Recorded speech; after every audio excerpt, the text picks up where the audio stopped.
모레 탄핵안이 가결될 건지 말지 이거는 국민의힘 의원들의 손에 달려 있습니다.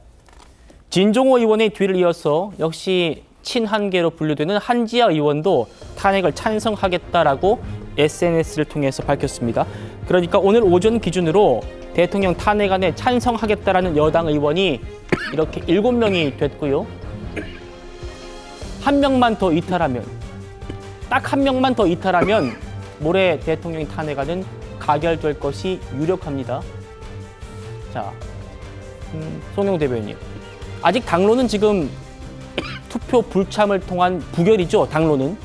당론은 부결이고요. 네. 투표 불참이 당론인지는 불확실합니다. 지난번 1차 탄핵소추안 표결 때 그 투표장에 들어가지 않은 것은 엄밀히 말해서 당론은 아니었습니다. 당론으로 의결한 것은 아닌 것으로 알고 있고요. 그다음에 현재 지금 그 탄핵 부결이 당론, 아직까지는 부결입니다만 지금 7명이나 공개적으로 찬성한 의원이 나오지 않았습니까? 그러면은 저는 이런 상황은요, 그 과거에 헬무트 콜 서독 총리가 했던 그 유명한 말에 부합하는 그런 상황으로 보입니다. 그 콜 총리가 1989년 6월에 독일 라인강을 바라보면서 고르바초프하고 이런 얘기를 합니다. 역사는 강물처럼 멈추지 않는다. 당신은 이 강물을 막을 수는 있다. 그러나 그것은 언젠가는 흘러넘쳐서 다른 길로 바다에 이르게 된다. 그렇게 얘기를 했습니다. 지금 현재 그 탄핵소추안 표결을 둘러싼 상황에 딱 들어맞는 말이 아닌가 싶습니다. 예. 오늘 국민의힘의 새 원내대표로 선출된 권성동 의원은요, 한동훈 대표와 생각이 다릅니다. 들어보시겠습니다. 예, 어깨가 무겁습니다. 이제 정말 우리는 하나가 되어야 됩니다. 원내대표 선거 시작 무렵처럼 그러한 행태를 반복해서 안 됩니다.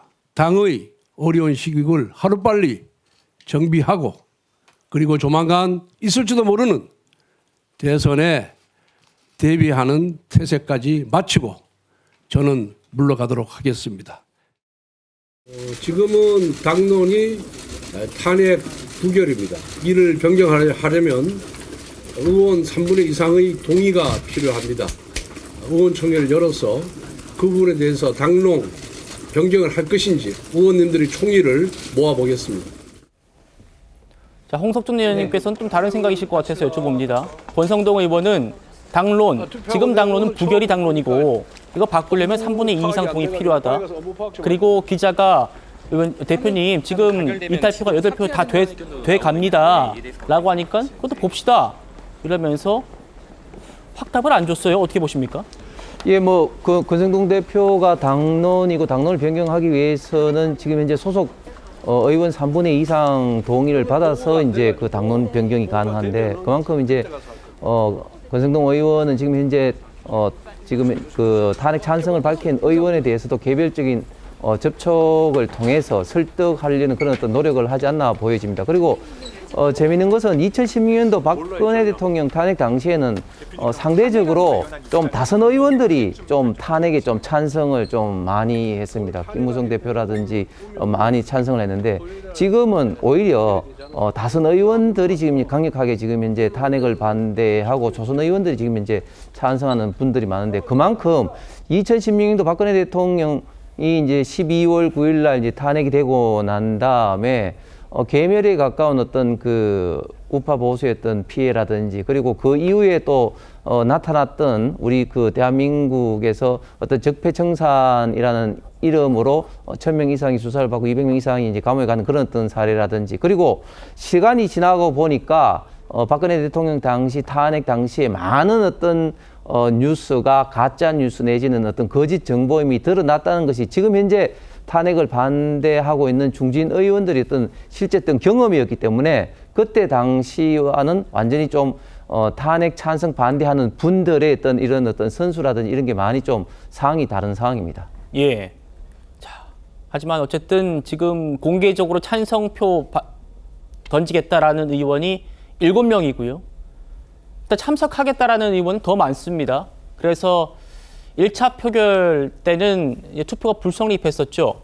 200명이 안 돼서 불성립했는데 이번에는 성립할 것 같아요. 그리고 지금 상태로는 국민의힘에서 한 명만 더 이탈하면 대통령 탄핵안은 가결될 걸로 보입니다.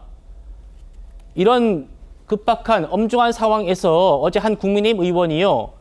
본인의 자녀로부터 받은 메시지가 언론사 카메라에 포착돼서 지금 화제가 되고 있습니다.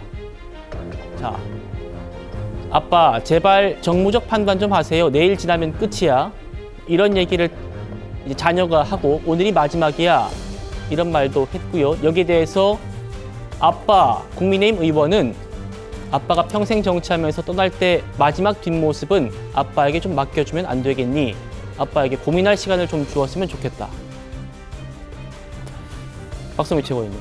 굉장히 지금 국민의힘 의원들 정말 고뇌가 깊을 것 같아요. 민주당에서는 어떻게 물밑에서 좀 설득 작업을 하고 있습니까? 글쎄요, 지금은 뭐 민주당이 어떤 설득 작업을 하지 않아도 이미 뭐 국민들의 뜨거운 분노라든지 아니면 지금 심상치 않은 여론이라든지 그리고 오늘 결정적으로 대통령이 오전에 했던 그 대국민 담화를 보고 아마 국민의힘 의원들 입장에서는 입장을 바꾸지 않고는 견딜 수가 없을 정도의 심리적 압박을 느끼고 있지 않을까 싶습니다. 그러니까 급할수록 그리고 또 어려울수록 정도로 가라라는 말이 있지 않습니까? 저는 국민의힘 의원들도 더 이상 어떤 정치적인 계산, 수싸움 이런 것들을 하지 말고 다음 선거 고민도 하지 말고 지금 당장 무엇이 중요한지에 대해서 고민해봤으면 좋겠다라는 생각이 듭니다. 실제로 지금 여권 내 이탈표 공개적으로 나는 탄핵에 찬성하겠다라는 의원들이 굉장히 그래도 꽤 나온 편이고요. 앞으로 좀 더 지켜봐야 되겠지만 아직 공개적으로 의사를 밝히지는 않았어도 사실상 막상 그날이 되면 탄핵에 찬성표를 던질 의원들이 저는 더 많을 거라고 봅니다. 이런 상황 속에서 오히려 아무 말도 하지 않고 있다가 마치 탄핵을 막는 데 동조한 그러니까 내란 동조 그런 의원으로 찍히는 것보다는 지금 상황에서는 국민들 앞에 솔직하게 잘못을 인정하고 고백하면서 대통령 탄핵에 앞장서겠다라고 하는 것이 오히려 그것이 죽는 길 같아 보여도 사는 길일 것이다. 이런 현명한 판단을 좀 해주기를 기대합니다. 예.